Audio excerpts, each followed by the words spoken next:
followed him. And behold, there arose a great storm in the sea, so that the boat was covered with the waves.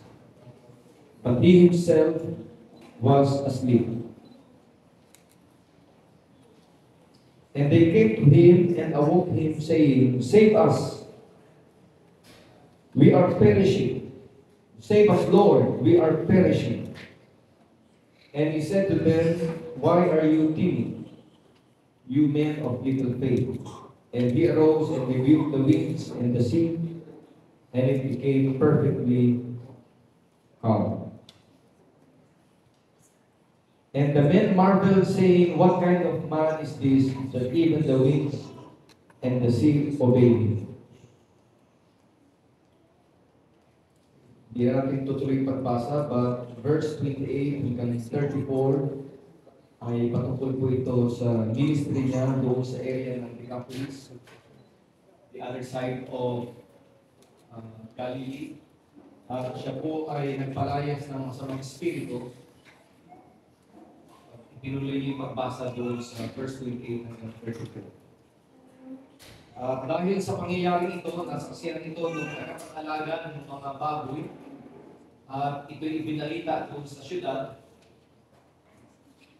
At yung balita na ito ay nag-spread. Kaya nung pumasok ang Panginoon sa syudad na ito, yung mga tao ay nakahanda na siya'y salubungin. So, ganun kasikat ang ating Panginoon. Bago tayo magpatuloy sa pakikinig ng salita ng Panginoon, manalangin naman tayo. Tuwing ka ang banal, salamat po sa iyong salita at pagpalain po. Ang bawat kapapakinig po namin ngayon, pagpalain po ang bawat isa sa pakikinig nila ng iyong mga salita, lalo higit ang aming po mga panahon. I-bless po sila, Panginoon, na ang mga salita ito ay dulot ng pananampalatayang kaligtasan sa bawat isa po sa amin. Sa iyo po ang kapulihan, masasalamat, pagkilala sa lahat ng kabutihan ginawa mo sa amin sa mga nagdaang araw. Panginoon, sinasamba ka namin, niluluwalhati namin ang banal na pangalan. Karapat-dapat kang tumanggap ng karangalan at kapulihan sa aming kalagitnaan. We praise you, Lord. In your name we pray, in Jesus' name. Amen. Palakpan natin ating Panginoon. Ano po kayo? Paano po ang tula ko sa pangalan, nais kong magbigay ng appreciation at pasasalamat sa mga kapatid po natin na nag-extend ng financial support at gawain po sa Occidental Mindoro. Hindi ko po babanggitin isa-isa, pero salamat po sa inyong contribution at din sa mga kapatid po natin na nag-effort nasulong. Yung mga ladies po na kasama natin na pagbigay ng kalakasan sa mga dito ng Pilipinas, pag-serve sa mga kapatid po natin sa mundo, at sa mga kalalakihan po natin kay Brother Ed, dati maputi, Mary, sunog, kay Brother Larry, driver na, welder pa. Sa si Kauso, di ba kabangon? Boy pa. Ayun, so, amen. Salamat at maging maayos at ligtas kami makabalik. May mga delay sa parko, pero salamat at kami mga kapatid. Kita natin yung first batch doon, sila yung nagawa ko ng doon ng bulan. So yung ginawa natin, maliit na portion lang yun eh. So puri na Panginoon mga kapatid.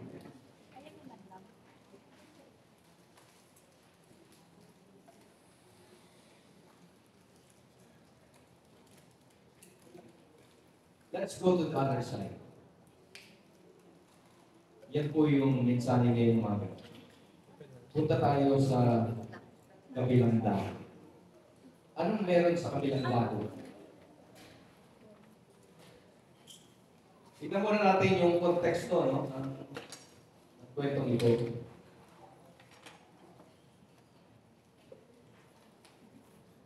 Ang public ministry ng ating Panginoon nagsimula dito sa verse chapter 4 ng Matthew. So pag binasa niyo yung Gospel, yung Matthew chapter 4, diyan siya sinubok. Matapos siyang bautismo ni John, then sinubok siya, dinala siya sa ilang, okay, at doon siya, ayun, 40 days and 40 nights, at siya yung sinubok doon, nandiyan po. At ito'y kanyang napagtagumpayan. Now, after this prayer and fasting for 40 days, and was able to overcome the temptation, napagtagumpayan niya, nagsimula siya sa kanyang public ministry sa area ng Galilee. Para maintindihan po natin, wala tayong picture, pero sa Israel po, yung lupain ng Israel, yung Jerusalem, which is the capital of Israel, nasa bandang southern part ng Israel, sa ibaba siya. Kumbaga sa Pilipinas, para siyang Visayas. Okay? Then sa northern part ng Israel, doon matatagpuan yung tinatawag na Sea of Galilee. Pero hindi siya actually dagat. Siya po ay lake na parang Sampaloc Lake. Pero malaki siyang lake. Okay, malaking lake. Dito sa western side ng lake, narito po yung Galilee. Okay, sa western side, narito yung Galilee. At doon nagsimula yung public ministry ng ating Panginoon. Yung region na yan. At yung region na yan ay mahirap na region. Kaya nga, the gospel was first preached to the poor. Okay? Ngayon, pag binasa po natin ang verse 23 ng Matthew chapter 4, ito po ang mababasa po natin. And Jesus was going about in all Galilee, teaching in their synagogues and proclaiming the gospel of the kingdom, and healing every kind of disease and every kind of sickness among the people. And the news about him went out into all Syria. Saan yung Syria? Yung Syria, northern country yan, sa itaas ng Israel. Sipin nyo gano'ng kabilis yung pagdagalat ng kanyang kasikatan. Yung Syria po, hindi na yan sakot ng Israel. Pero umabot doon yung balita tungkol sa kanyang kasikatan. Alam nyo kapag kapag nagpapagaling, manggagawa, sumisikat Oo, napabalitaan. Di ba, may mga sikat na mga gamot, mga taga-kabiti pa yan, dinadayo yan, mga kapatid, yung mga sabi, kinulang, yung mga nabalian ng buto, yung tinanggihan ng doktor, doon dinadala. Sabi, mahusay daw binubulungan lang Ewan ko kung totoong gumagal Pero kapag meron talagang mga pag-perform ng miracle, sa pag-aaral ng society and culture, talagang ito ay nag-attract ng crowd. Kaya hindi pa nga verify yung miracle Makarinig ka lang ng tila kababalaghan ng mga tao ay dumagansa. Pinoy pa kaya? Masyado tayong, tawag sa atin? Paniwalain, saka masyado tayong Superstitious. Superstitious. Hindi yun. Masyado tayong marites. Pag may mga nabalitaan tayo, gusto ba yun? Pupuntahan natin. So, meron kabilis yung pag-spread ng kasikatan ng ating Panginoon because of those signs, wonders, and miracles na kanyang ginawa. Nag-abot hanggang doon sa region ng Syria. And they brought to him all who were ill, taken with various diseases and pains, demoniacs, yung mga demon-possessed, epileptics, paralytics, mga lumpo, and he healed them. And great multitudes followed him from Galilee and Decapolis and Jerusalem and Judea and from beyond Jordan. So, hindi lamang doon sa Galilee. Northern part, labas na ng bansa ng Israel. Then, other side ng Galilee, which is Decapolis. Then, sa southern part ng Israel, naroon yung Jerusalem, naroon yung Judea. Ganon kabilis yung paglaganap ng kanyang kasikatan mula nung siya magsimula ng kanyang public ministry.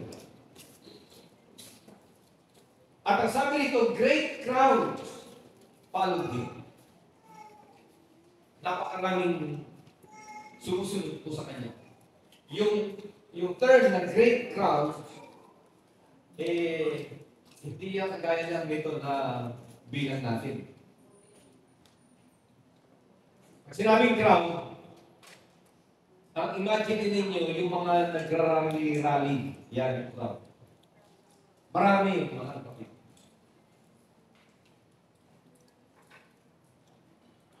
Then, mula noon, sumusunod yung mga multitude sa kanya. So, pag binasa nyo yung chapter 5, yung mga sumunod na mga chapter, sinusundan na siya ng crowd.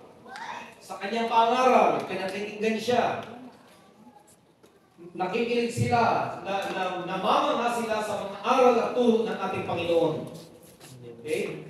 Then, dumating dun sa point na because of the crowd, at talagang ang Panginoon ay hindi na nakapagpahinga. Sa dami ng sumusunod sa Kanya. Araw-araw, sinusundan siya ng mga tao. Mga may pangangailangan. Mga taong uhaw makinig ng salita ng ating Panginoon. Mga taong nakasulyap ng pag-asa mula sa ating Panginoon. At dahil sa sitwasyon na ito, ang Panginoon ay gaya ng isang tao ay nangailangan ng kapahinga. Anong sabi niya dito? Ang sabi niya sa verse 28, sa verse 20 ng chapter 8, and Jesus said to him, the foxes have holes, and the birds of the air have nests, but the Son of Man has nowhere to lay his head. Alam niyo, nung magkataong-taong ating Panginoon, totoong tao mo siya. Kumakain siya, nauuhaw, nagugutom, napapagod, nasasaktan, tumatangis. Tao kagaya po natin. At siya man din, sa dami ng kanyang ginagampanan, sa dami ng kanyang mga tinutulungan, siya'y nakaramdam ng pagkapagod. Eh sabi niya, mabuti pa yung ano yung fox sa Tagalog? Fox. Lobo. So, oo nga, yung mas mababaw. Hindi, lobo malaki yun eh. Yung fox maliit yun na ano eh. Buti pa daw yung sora ay merong luga na napagpapahinga. Buti pa daw yung ibon, merong pugad na nakakapagpahinga sila. Pero siya, hindi na makapagpahinga kasi sinusundan ng tao eh.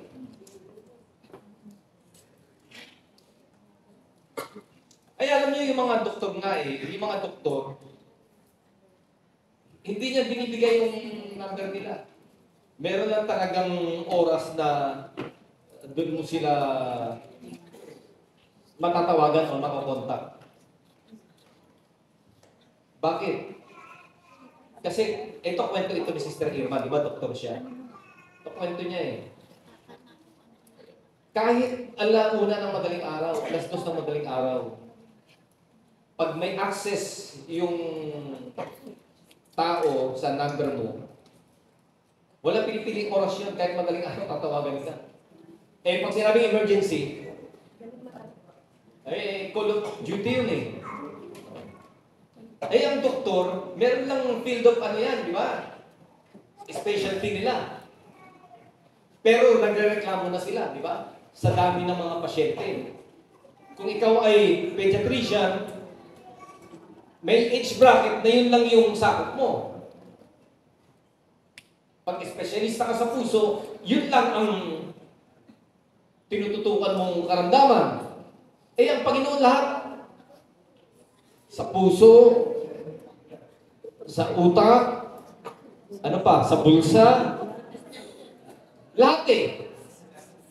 Oh, sinasabihan ng demonyo, lahat ng klase ng sakit, all kinds of sickness and diseases, ang sabi doon. Dinadala sa kanya, nagpupunta sa kanya, eh sinong makakapagpahinga ron? Wala. Ay, sa pagod niya, mga kapatid, alam niyo, sabi niya, let's go to the other side. So from Galilee to the area of Decapolis or region of Decapolis, alam niyo kung ilang oras yan natawid ng bangka? 2 oras. Pag maganda panahon. 2 oras. Isipin niyo yung 2 oras na yun ay sapat na para makarelax siya at makapagpahinga. Ilang oras ka brother Larry natulog? Gising. Ilang oras ka natulog? Dumating daw kayo, alas 2 na eh. Alas 3. Kaya pala sabi ni Mr. Dita, 2 oras na yung tulog. Ako kanina hindi ko mapigilan, kaya nagkulong muna ako sa loob at nakasandal ako doon eh. Parang, kasi di rin ako nakatulog na sa ewan ko ganun ako, pag yung nalipasan na ng antok, parang hindi ka na makatulog. Pero at least, meron ka na higaan. Na i-relax mo yung likod mo. Masarap bang matulog sa bangka? Bangka po ito, hindi ito yung malaking barko na makakomportable ka. Bangka. Ha? Maalon. Kahapon, tinuro ko kay Kalyoso, Brad, tingnan mo yung bangka. Oh. Kasi malakas yung alon, gumaganon yung bangka. Can you imagine sa pagod ng Panginoon eh, bumabagyo, tulog. At ang sabi doon yung tubig, yung alon ay umaapaw na doon sa bangka. Pero tulog na tulog ang Panginoon. Humihilig pa. Ay dito, hindi naman kayo pagod, yung iba natutulog. Hindi naman kayo pagod na pagod. Minsan may makikita ako nakaganon.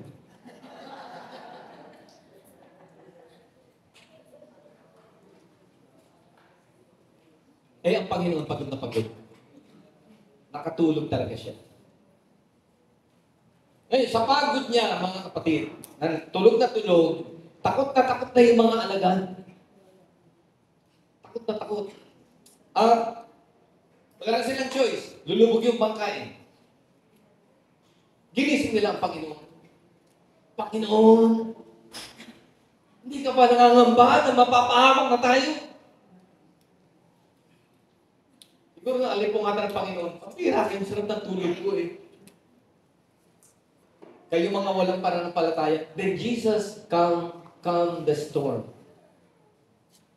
At nung humupa yung bagyo, nagulat yung mga alagad. Anong klaseng tao ito? Na kahit unos ay sumusunod sa kanya.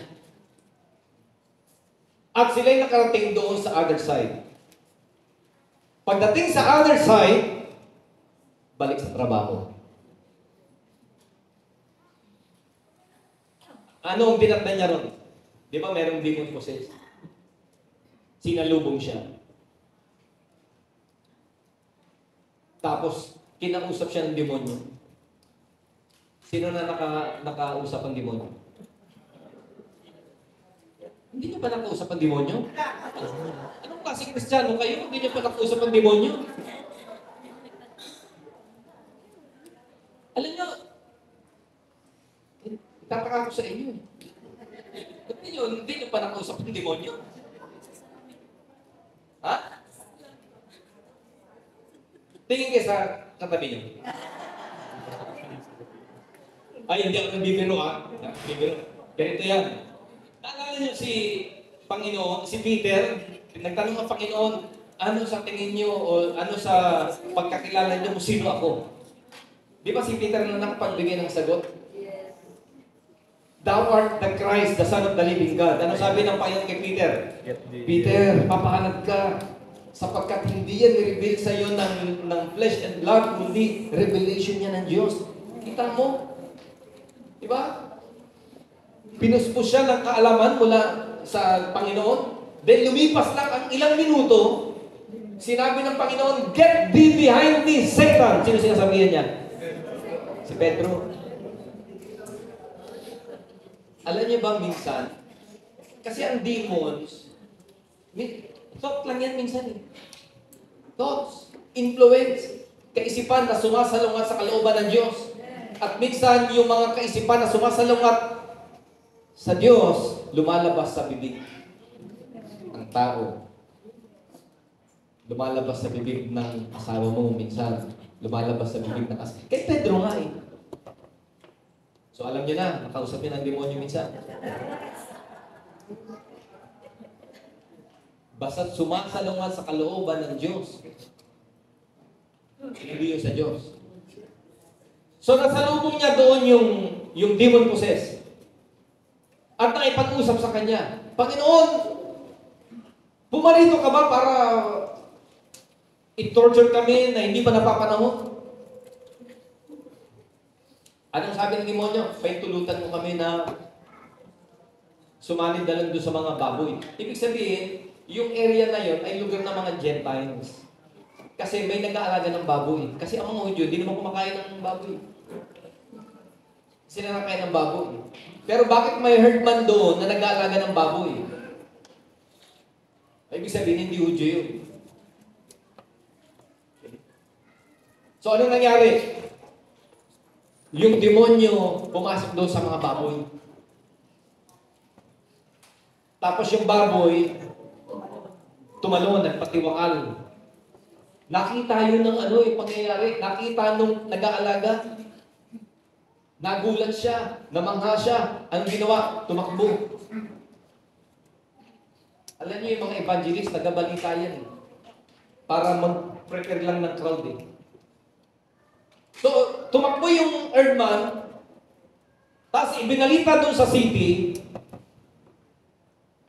kung ano yung ginawa ng ating Panginoon, at parang wildfire na kumalat yung balita. Kaya nung pumunta ang ating Panginoon doon sa syudad, yung mga tao nakahanda na para siya tanggapin. Ganon kauhaw ang mga tao nung time na yun sa Himala. So bakit siya tumawid sa kabila? Ang purpose para kahit sa sandaling panahon ay makapagpahinga dahil meron pa siyang dapat gampanan. Meron pa siyang ministry. At ano ba ang ministry ng ating Panginoon? Dito sa Luke chapter 4,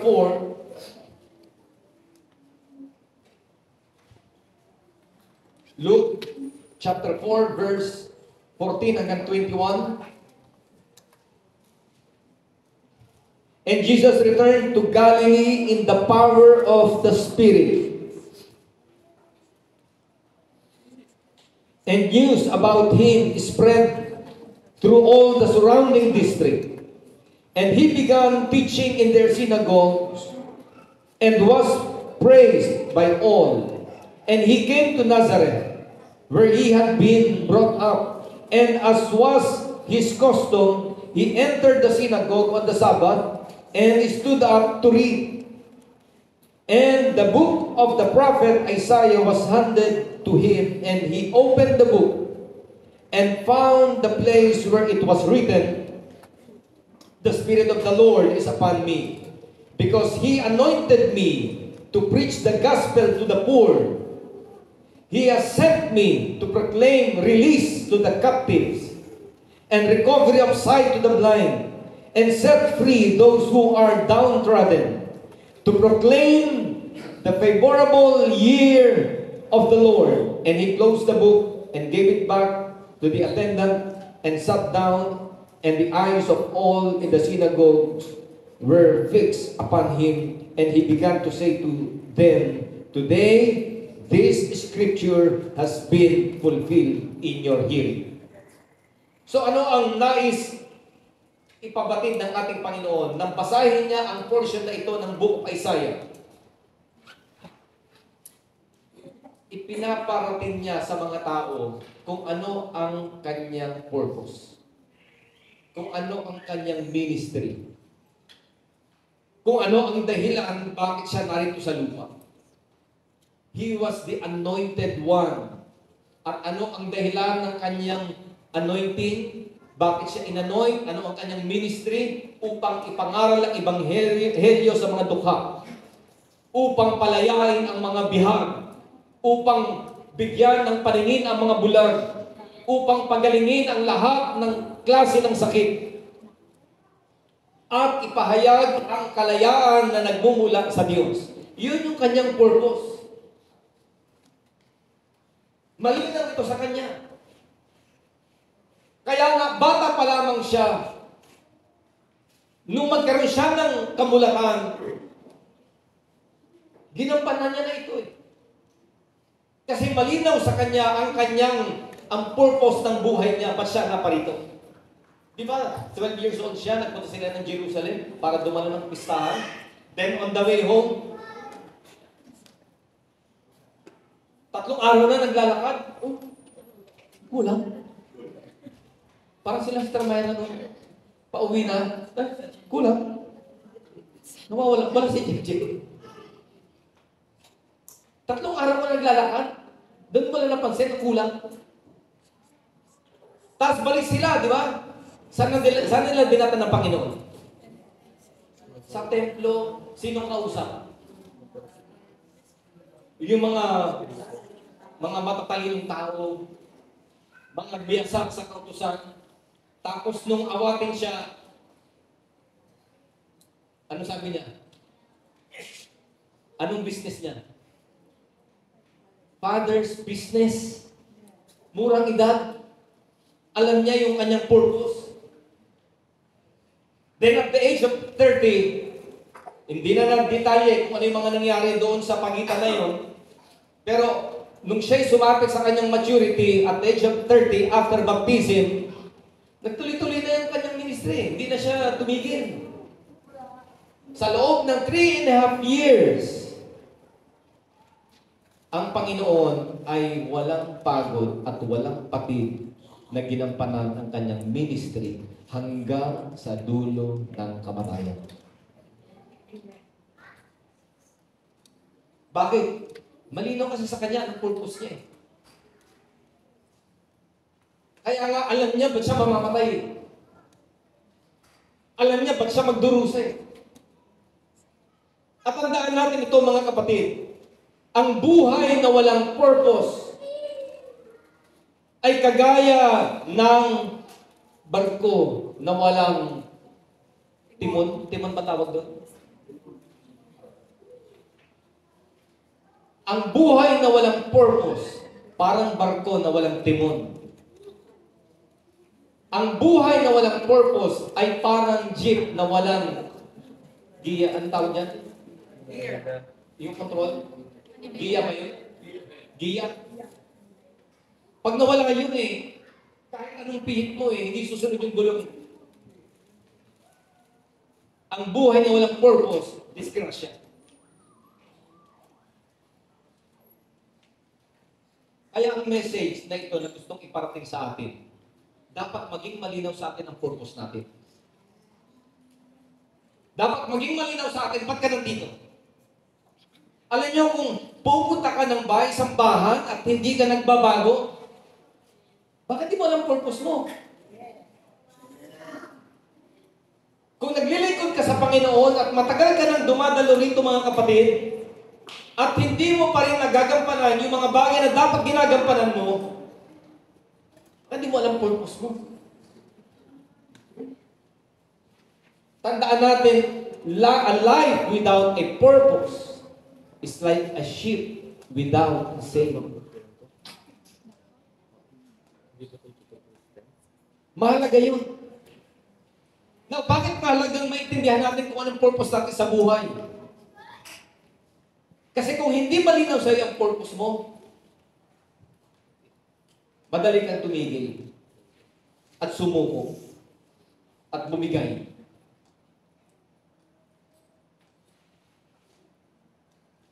Tingnan nyo, yung aral na makikita natin sa Bible. Ang Panginoon, maraming pinagdaanan, di ba? Marami siyang pinagdaanan ng mga pagsubok.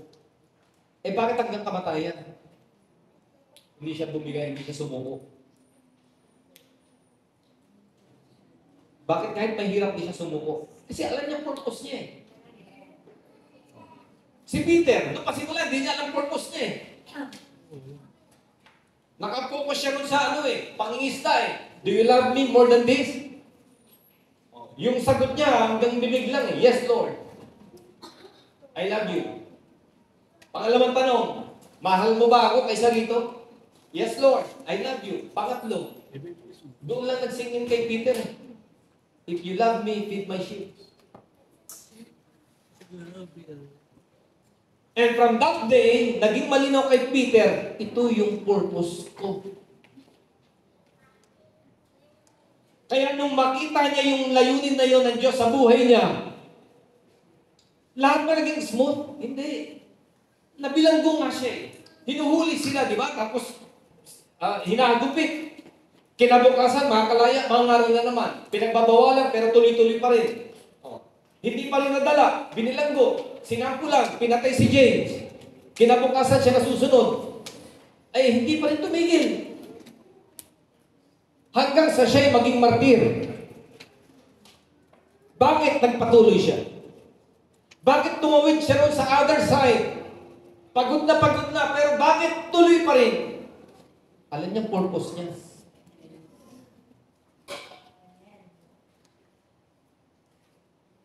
Si Paul. Si Paul, akala niya nun, ang purpose niya ay ipagtanggol yung kanyang pananampalataya. Yung Judaismo. Hanggang ma-encounter niya ang Panginoon, mabulag siya, at kinausap siya ng Panginoon, na yung inuusig pala niya, ito pala yung Panginoon niya. Kasi hindi niya naintindihan. At maraming mga tao, akala nila, yun yung purpose nila. But they were mistaken. Hindi pala yun. Minsan may mga ginagawa tayo, akala natin yun eh. Kaya nga, dapat maging malinaw sa atin, ano ang purpose mo sa buhay? Ano pinagagawa ng Diyos sa iyo? Kasi baka may ginagawa ka nga, may kaabalahan ka nga, meron kang passion sa ginagawa mo, but hindi yun yung purpose ng Diyos sa iyo. Ngayon, nung ma-realization ni Paul, di pala ito purpose ko. Ano sabi niya? Itinuring niyang kalugihan. Itinuring niyang dumi yung mga bagay na dati niyang ginagawa. Magampanan niya lang yung katalagahan na doon siya nilagay ng Diyos. Masarap? Madali? No. Ang dami niya pinagdaanan. Persecution. Hirap. Gutom. Banta. Hagupit. Pagkawasak ng barko na kanyang sinasakyan. Tuklaw ng ahas. Kinaladkad. Binilanggo. Marami siyang hirap. Pero ba't di siya sumuko? Bakit nagpatuloy siya at nagsikap na tawirin yung kabilang side? At nakarating sa iba't ibang dako ng Europa. Bakit? Malinaw sa kanya yung purpose. Yung taong malinaw sa kanya yung kanyang purpose ng Diyos, yung purpose ng Diyos sa kanya, kahit paano pagdaanan niya, mga kapatid, magpapatuloy yan. Hindi yan susuko. Press on. Press on. Tuloy. Yes, napapagod tayo.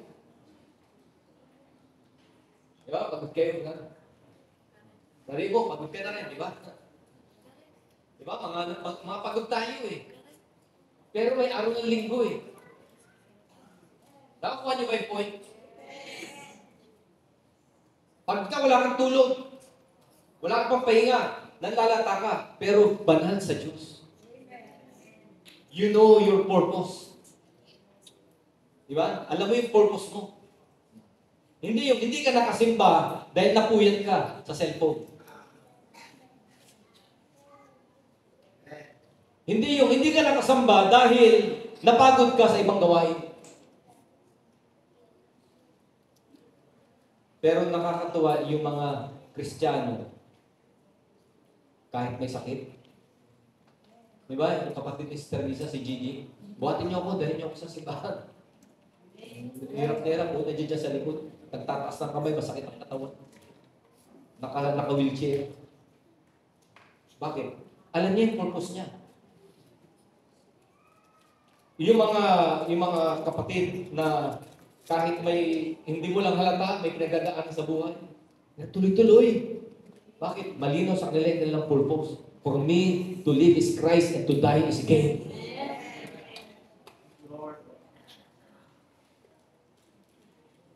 Press on. Tuloy lang tayo mga kapatid. Maraming kapaguran, maraming mga pasanin, mga hirap, kawalan. Diba? Pero, yan yung purpose natin eh. To serve the Lord, to give Him glory. Paglingkuran ang mga kapatid. Diba? Ipangaral ang salita ng Diyos. Maging kalakasan sa iba. Hindi naman para sa sarili lang natin ito eh. Hindi tayo nabuhay sa mundong ito para sa sarili lang natin. Nabuhay tayo rito. Anong purpose natin? Love God and love your neighbor. Serve God through kanino? Yung pinakabalik ng lingkod. Yun yung purpose natin. Anong purpose natin? God called us out of darkness and brought us into His marvelous light upang ipahayag ang kapurihan niya. Yan yung purpose natin. So I am encouraging you, mga kapatid, press on. Tuloy po tayo. Let's go to the other side. Marami pang bagay na pinagagawa sa atin ng ating Panginoon. Okay? At kapag tumawid tayo sa kabila,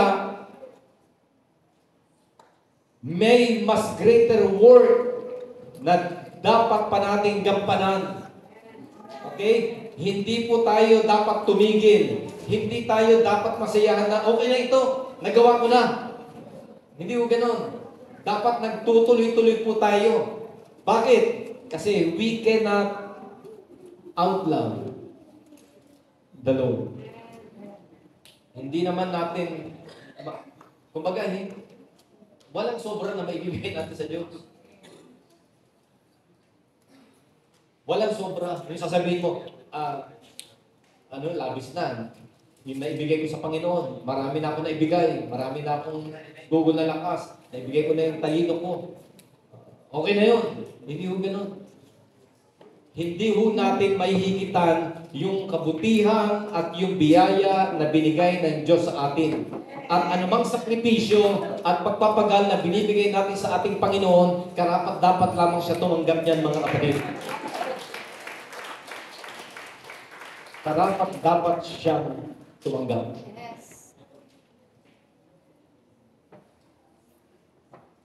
So let's go to the other side. Tumawid tayo sa kabila at gampanan natin yung pinagagawa ng Diyos sa atin. What is your purpose? Anong purpose mo? Anong pinagagawa ng Diyos sa iyo? Ano yung katalagahan natin sa buhay? Ano yung calling mo? Ano yung passion mo na maiko-contribute mo?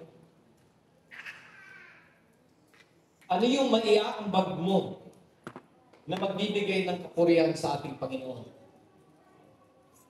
Nawa, bago natin lisanin ang mundong ito, ay naserve natin yung purpose natin bilang mga anak ng Diyos. Tayo lang ito may mga.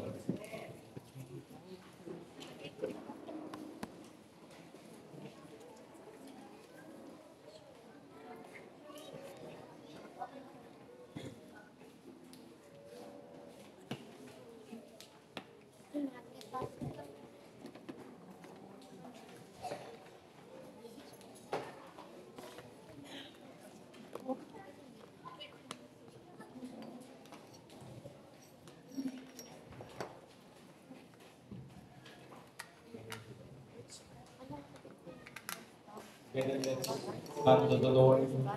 Please lay down.